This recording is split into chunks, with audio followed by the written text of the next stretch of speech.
जब आप किसी भी लोक सेवा आयोग की परीक्षा की तैयारी करते हैं, तो उसमें करंट अफेयर्स का खासा महत्व है। कोई भी लोक सेवा आयोग की परीक्षा हो, उसमें करंट अफेयर्स के क्वेश्चन काफी संख्या में पूछे जाते हैं और आपकी इसी आवश्यकता को ध्यान में रखते हुए हर सप्ताह हम आपके सामने एक प्रोग्राम लेकर के आते हैं, जिसका नाम है स्पेशल करंट अपडेट, जिसमें हम प्रश्नों के माध्यम से पिछले एक सप्ताह की सभी खबरों पर विस्तार से बात करने की कोशिश करते हैं, ताकि आपका करंट अफेयर्स का सेक्शन अच्छी तरह से तैयार हो जाए। तो चलिए आज के प्रोग्राम की शुरुआत करेंगे और आज के पहले प्रश्न को देखेंगे, जो पिछले सप्ताह किसी न किसी वजह से चर्चा में रहा था। एक महत्वपूर्ण प्रश्न था, काशी तमिल संगमम 4.0 यानी इसका चौथा संस्करण का विषय क्या है, यानी उसकी थीम क्या है। आपके सामने ऑप्शंस क्या है? काशी तमिल संस्कृति, तमिल विरासत, चलो तमिल सीखें यानी तमिल करकलम, और भारतीय ज्ञान परंपरा। इस प्रश्न का उत्तर कमेंट बॉक्स में कमेंट करके भी आप दे सकते हैं, और जब तक हम इसका उत्तर आपको बताएं, आप वीडियो को पॉज भी कर सकते हैं और अपने स्तर पर भी इस प्रश्न का उत्तर सोचने का प्रयास कर सकते हैं, ताकि अपने स्तर पर भी आपका एक मूल्यांकन होता रहे, जिस मूल्यांकन के आधार पर आप अपनी तैयारी की दिशा और रणनीति दोनों तय कर सकें।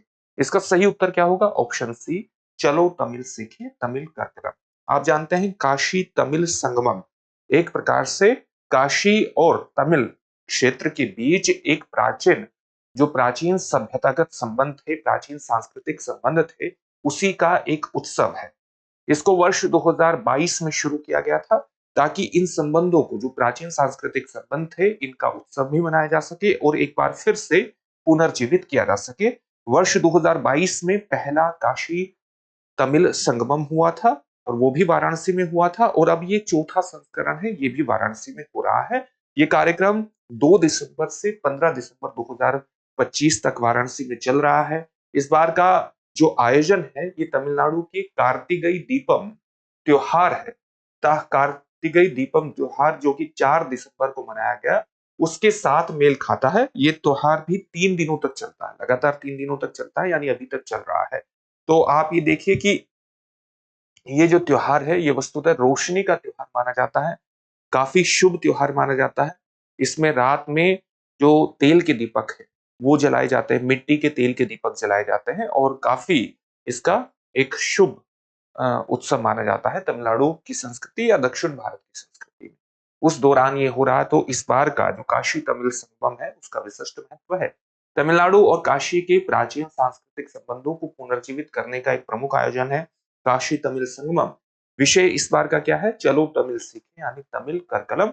और उद्देश्य आप ये इसका जानते ही हैं, सभी भारतीय भाषाओं को, यानी जो ये थीम अपनाई गई है चलो तमिल सीखें, ये वस्तुतः इस उद्देश्य से अपनाई गई है कि सभी भारतीय भाषाओं को एक ही परिवार की भाषा के रूप में प्रस्तुत किया जा सके, तमिल भाषा और संस्कृति का राष्ट्रीय प्रचार किया जा सके, और प्राचीन तमिल ग्रंथों का अन्य भारतीय भाषाओं में भी प्रचार किया जा सके। इस काशी तमिल संगमम के अंतर्गत एक महत्वपूर्ण अभियान है सेज अगस्त्य व्हीकल एक्सपेडिशन, अगस्त ऋषि वाहन अभियान, जो कि 2 दिसंबर से शुरू हुआ तेनकासी से तमिलनाडु में, और इसका समापन 12 दिसंबर को काशी में होगा। इसका उद्देश्य यह है कि पांड्य शासक आदिवीर पराक्रम पांड्यन की ऐतिहासिक यात्रा का स्मरण करवाया जा सके, जो उन्होंने तेनकासी से, तेनकाशी नाम बाद में पड़ा था, तेनकाशी का मतलब होता है दक्षिण काशी, तो जहां से उन्होंने अपनी यात्रा शुरू करी थी अपने शासनकाल के दौरान काशी की, तो उसी को ध्यान में रखते हुए, उसका स्मरण करते हुए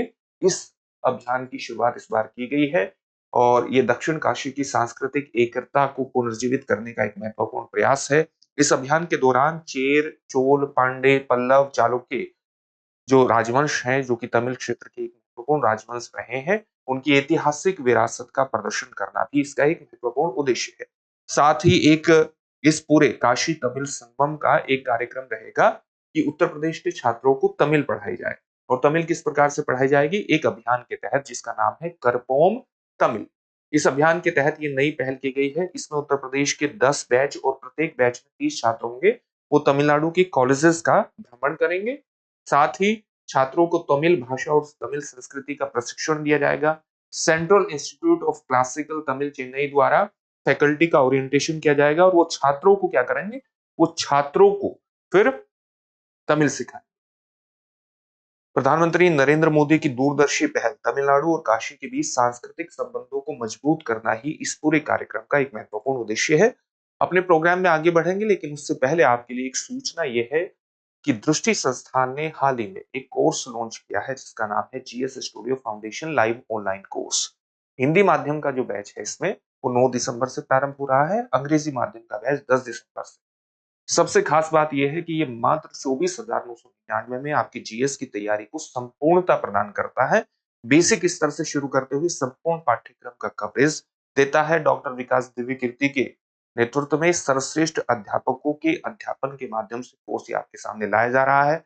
24,999 की फीस को आप इंस्टॉलमेंट में भी जमा कर सकते हैं।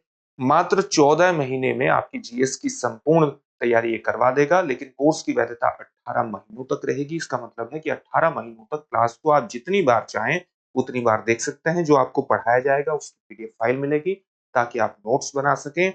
1250 प्लस घंटों की कक्षाएं हैं। कक्षाओं के दौरान आप लाइव चैट के दौरान अगर कोई भी संशय है तो लाइव चैट में उसको पूछिए, तुरंत उसका निवारण होगा।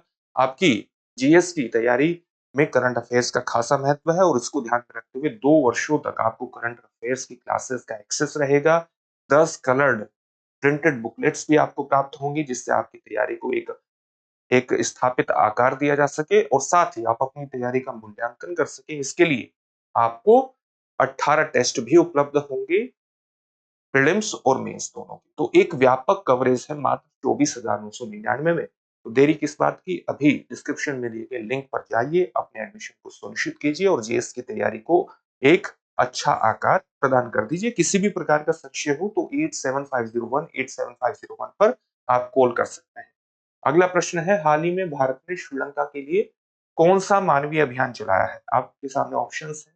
ऑपरेशन मित्रता, ऑपरेशन समुद्र सेतु, ऑपरेशन सागर बंधु और ऑपरेशन संजीवनी। क्या होगा सही उत्तर? ऑपरेशन सागर बंधु इसका सही उत्तर होगा। आप जानते हैं कि श्रीलंका बहुत बड़े स्तर पर एक चक्रवात आया था जिसका नाम है चक्रवात दितवाहा, उससे बहुत बड़े स्तर पर प्रभावित हुआ। इसकी वजह से श्रीलंका में जो बारिश आई, जो बाढ़ आई, उससे बहुत जगहों पर भूस्खलन भी हुए, काफी संख्या में जनहानि, मालहानि, ये सारी चीजें हुई। तो भारत की एनडीआरएफ की टीम ने, भारत के जहाजों ने, भारत की इंडियन एयरफोर्स ने पाकिस्तान श्रीलंका को बहुत बड़े स्तर पर राहत कार्य पहुंचाए, बहुत लोगों की वहां पर जान भी बचाई है और इसके लिए एक ऑपरेशन की शुरुआत की जिसका नाम है ऑपरेशन सागर बंधु, ताकि भारत का जो दृष्टिकोण है humanitarian assistance for disaster relief, HADR, इस कॉन्सेप्ट को के अंतर्गत भारत क्या करता है, ह्यूमैनिटेरियन असिस्टेंस को सबसे तेजी से पहुंचाने, सबसे तेज गति से पहुंचाने में एक तरह से अपने आप को सक्षम पाता है और भारत ने फर्स्ट रेस्पॉन्डर के रूप में भी काम किया है। जैसे ही श्रीलंका में ये संकट आया तो भारत ने फर्स्ट रेस्पॉन्डर के रूप में काम करते हुए अपने इस दृष्टिकोण को वहां पर रिफ्लेक्ट भी किया है, यानी humanitarian assistance for disaster relief. अगला प्रश्न देखते हैं। अगला प्रश्न है, international idea institute for democracy and electoral assistance की स्थापना किस वर्ष हुई थी? आपके सामने ऑप्शंस क्या हैं? 1990, 1995, 2003 या 2010।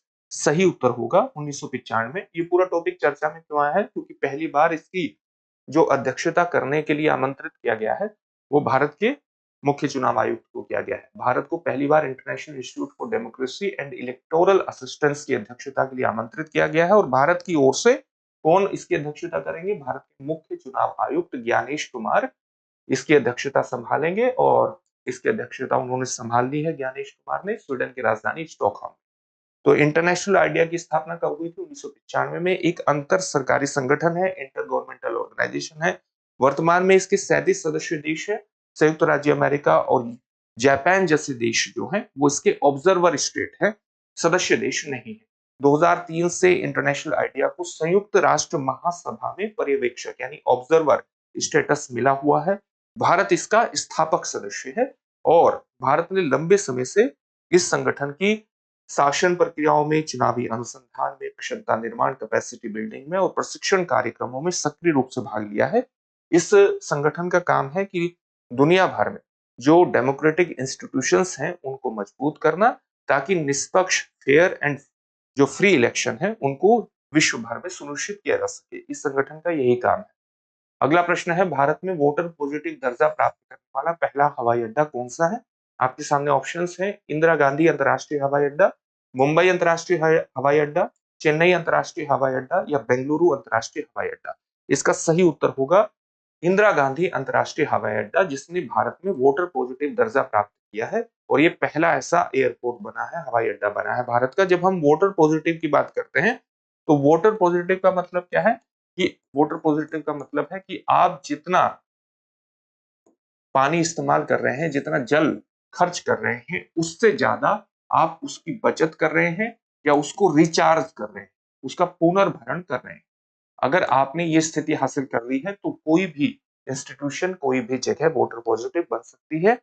तो इंदिरा गांधी इंटरनेशनल हवाई अड्डा उस श्रेणी में वाटर पॉजिटिव बना है जो कि 40 मिलियन, एक साल में 40 मिलियन यात्रियों को एक प्रकार से यात्रियों को ढांचा प्रदान करता है, यात्रियों को वहन करता है। उस श्रेणी में इंटरनेशनल जो अड्डा है हमारा इंदिरा गांधी इंटरनेशनल एयरपोर्ट, उसको वाटर पॉजिटिव दर्जा मिला और ये इस प्रकार का भारत का पहला हवाई अड्डा है। प्रधानमंत्री कार्यालय का नया नाम क्या रखा गया है? आपके सामने ऑप्शंस हैं, सेवा सदन, सेवा तीर्थ, लोक केंद्र या जन सेवा भवन। तो कमेंट बॉक्स में कमेंट करके आप इसका उत्तर बता सकते हैं कि इसका क्या नाम रखा गया है। सेवा तीर्थ इसका नाम रखा गया है और आप जानते हैं कि सेवा तीर्थ इसका नाम जरूर रखा गया है, लेकिन इसको आपको ये समझने की आवश्यकता है कि हमने एक सेंट्रल विस्टा जो इंफ्रास्ट्रक्चर प्रोजेक्ट है वो चलाया था। सेंट्रल विस्टा प्रोजेक्ट को आप जानते ही हैं और इसके माध्यम से हमने एक एग्जीक्यूटिव एनक्लेव डेवलप किया, एग्जीक्यूटिव एनक्लेव डेवलप किया और इस एग्जीक्यूटिव एनक्लेव में कई भवन थे, जैसे प्राइम मिनिस्टर ऑफिस भी वहीं था, जैसे नेशनल सिक्योरिटी एडवाइजर सेक्रेटेरिएट भी वहीं था, इसके अलावा जो कैबिनेट सेक्रेटेरिएट वो भी वहां पर था। इसके अंतर्गत कई भवन थे। तो अब क्या हुआ है कि जो एग्जीक्यूटिव एनक्लेव है इसी का नाम सेवा तीर्थ। तो स्वाभाविक रूप से इसलिए ये जो खबर चल रही है कि पीएमओ को सेवा तीर्थ नाम कर दिया है, वस्तुतः ये एग्जीक्यूटिव एनक्लेव को ही सेवा तीर्थ नाम दे दिया गया है, तो ये स्वाभाविक रूप से सेवा तीर्थ हो गया है। एक प्रकार से मोरल रिस्पॉन्सिबिलिटी को दिखाता है कि भारत में जो सत्ता प्रतिष्ठान है वो सत्ता करने के लिए नहीं है, सत्ता संभालने के लिए नहीं है, बल्कि वो जन सेवा के लिए, उसके दृष्टिकोण को ये खबर रिफ्लेक्ट करती है। अगला प्रश्न है, हॉर्नबिल महोत्सव किस राज्य में मनाया जाता है? आपके सामने ऑप्शन है, असम, मणिपुर, नागालैंड या मेघालय।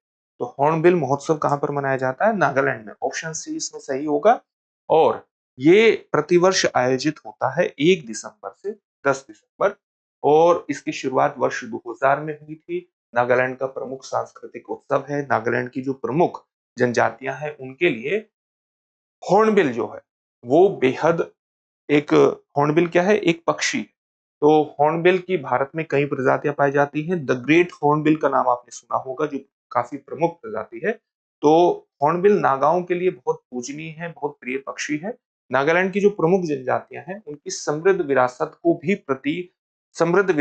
भी ये प्रदर्शित करता है हॉर्नबिल महोत्सव, क्योंकि इसके माध्यम से नृत्य प्रदर्शनियां और संगीत की के माध्यम से जो नागाओं की परंपराएं हैं उनको रिफ्लेक्ट किया जाता है, उनको प्रतिबिंबित किया जाता है। पारंपरिक पोशाक पहने नागा योद्धा नृत्य, युद्ध घोष तथा विजय, फसल, प्रेम और जनजातीय कथाओं पर आधारित प्रस्तुतियां देते हैं।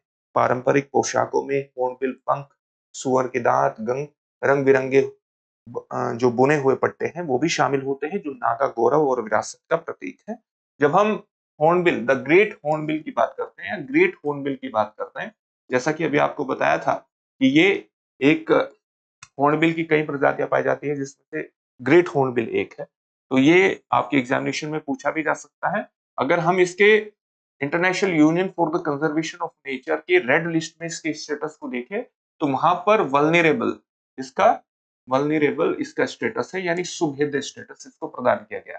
इसके अलावा अगर हम जो वाइल्ड लाइफ भारत में वन्य जीव संरक्षण अधिनियम 1972 है उसके अंतर्गत इसको अनुसूची 1 में शामिल करके इसके संरक्षण के उच्चतम प्रयास किए गए हैं। और जो sites convention on international trade off wild species of wild फोना एंड फ्लोरा जो है उसके एंडेंजर्ड स्पीसीज, वाइल्ड स्पीसीज नहीं, endangered, convention on international trade off endangered species of wild फोना एंड फ्लोरा है, उसके परिशिष्ट एक यानी अपेंडिक्स 1 में रखा गया है। यानी इसके अंतर्राष्ट्रीय व्यापार को भी इस प्रकार से नियोजित किया जाना चाहिए ताकि इसके किसी प्रकार से इसकी संख्या पर असर न पड़े। तो इसके संरक्षण के लिए हाईएस्ट प्रयास किए गए हैं अलग अलग जो संस्थाएं हैं उनके द्वारा।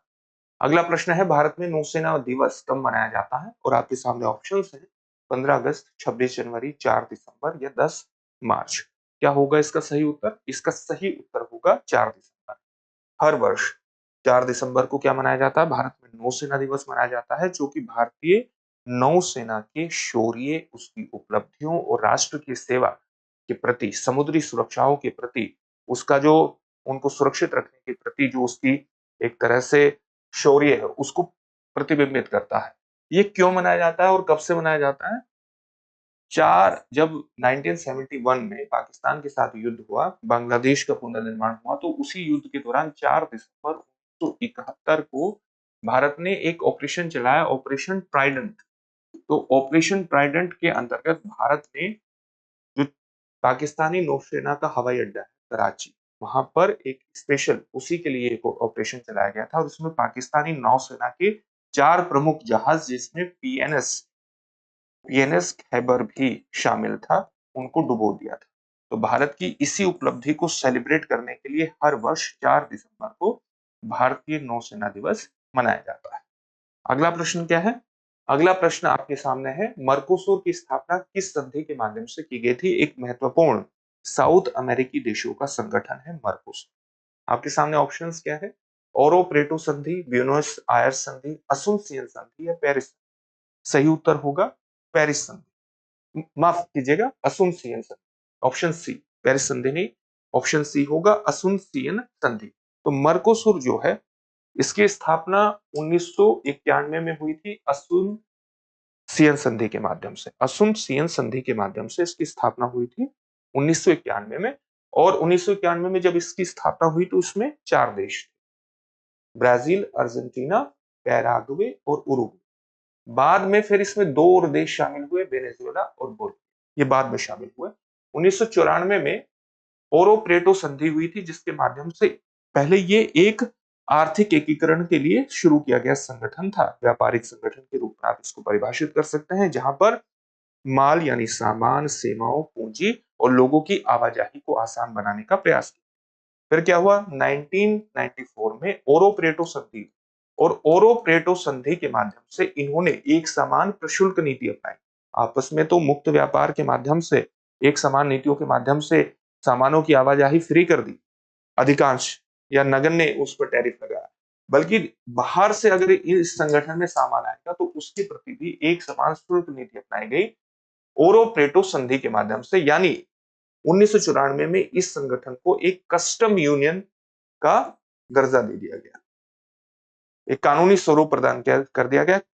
जो कस्टम यूनियन होती है, जिस प्रकार से अभी हम एक संगठन के बारे में बात करेंगे, साकू, सदर्न अफ्रीकन कस्टम यूनियन, वो दुनिया की सबसे पुरानी कस्टम यूनियन है। ये आपस में तो सामान की आवाजाही नगण्य टैरिफ पर करते ही है या बिल्कुल मुक्त रूप से करते ही हैं, बल्कि अगर इस क्षेत्र में जो कोई कस्टम यूनियन होता है, उस क्षेत्र में अगर कोई बाहर से सामान आता है, आयात आता है, तो सभी देश एक समान कस्टम पॉलिसी अपनाते हैं, एक समान प्रशुल्क नीति अपनाती है, एक समान टैरिफ लगाते हैं। अगर कोई ऐसी यूनियन है या कोई ऐसा संगठन है तो हम उसको कस्टम यूनियन कहते हैं। तो इस प्रकार से ये संगठन में 6 सदस्य हैं। 1991 में असुनसियन संधि के माध्यम से इसकी स्थापना हुई थी और 94 में ओरो प्रेटो के माध्यम से ये कस्टम यूनियन में डेवलप हो गया। भारत इस तरह के संगठनों के साथ अपने व्यापारिक संबंधों को और ज्यादा बढ़ाने की कोशिश कर रहा है। खासतौर से संगठन के साथ भारत अपनी प्रेफरेंशियल ट्रेड एग्रीमेंट पर वार्ताओं को आगे बढ़ा रहा है, ताकि जो भारत का बाजार विकल्प है उसका विस्तार हो सके। और इस तरह की बाजार विकल्प का विस्तार भारत साकू संगठन के साथ भी कर रहा है, सदर्न अफ्रीकन कस्टम यूनियन के साथ। और वही अगला प्रश्न है, इनमें से निम्न में से कौन सा साकू का सदस्य देश नहीं? बोत्सवाना, इस्वातिनी, लेसोथो या केन्या? केन्या इसका सदस्य नहीं है। इसमें साकू में कितने सदस्य देश हैं? चलिए इसके बारे में बात कर लेते हैं। इसमें सदस्य देश है south Africa, Namibia, Botswana, Lesotho और स्वाजीलैंड। स्वाजीलैंड को अब किस नाम से जाना जाता है? इस्वातिनी के नाम से जाना जाता है, इसका नाम बदल गया, पहले स्वाजीलैंड के नाम से जाना जाता था। ये दुनिया का सबसे पुराना कस्टम यूनियन है। यानी बाहर से जो सामान आता है, एक समान प्रशुल्क नीति अपनाई जाती है और आपस में सामान की जो आवाजाही है, उस पर टैरिफ नहीं लगाया जाता है, नगण्य मात्रा में लगाया जाता है। कब अस्तित्व में आया था? 1910 में अस्तित्व में आया था। कितने देश हैं, ये आपको पता लग गया है। क्यों इसको कस्टम यूनियन कहा जाता है, ये भी आपको पता लग गया है। भारत इसके साथ भी अपनी व्यापारिक वार्ताओं को आगे बढ़ा रहा है। जैसा कि आपने देखा कि हाल में भारत ने जो यूरेशियन इकोनॉमिक यूनियन है, मर्कोसुर है और सार्क है, इनके साथ अपनी व्यापारिक वार्ताओं को आगे बढ़ाने की इच्छा जताई है, ताकि जो अमेरिका ने भारत पर 50% का टैरिफ लगाया है भारतीय सामानों पर, उसके माध्यम से भारत किस तरह से जवाब दे सकता है, भारत अपने बाजार विकल्पों का विस्तार करके उसका जवाब दे सकता है। और इसलिए इस संगठनों से भारत ने व्यापारिक वार्ताएं आगे बढ़ाई हैं, ताकि प्रतिकार किया जा सके अमेरिका द्वारा लगाए गए प्रशुल्कों। अब आपके लिए एक अभ्यास प्रश्न है, जिसका उत्तर आपको कमेंट बॉक्स में कमेंट करके देना है। और अभ्यास प्रश्न है, यूरेशियन इकोनॉमिक यूनियन में कितने सदस्य देश शामिल हैं? आपके सामने ऑप्शंस क्या हैं? 3, 5, 7 या 10। इस प्रश्न का उत्तर कमेंट बॉक्स में कमेंट करके जरूर दीजिए। फिर से एक नए सेशन में आपसे मुलाकात होगी। धन्यवाद। अब एग्जाम की तैयारी को और बेहतर करने के लिए हमारे चैनल को लाइक, शेयर और सब्सक्राइब करना ना भूलें।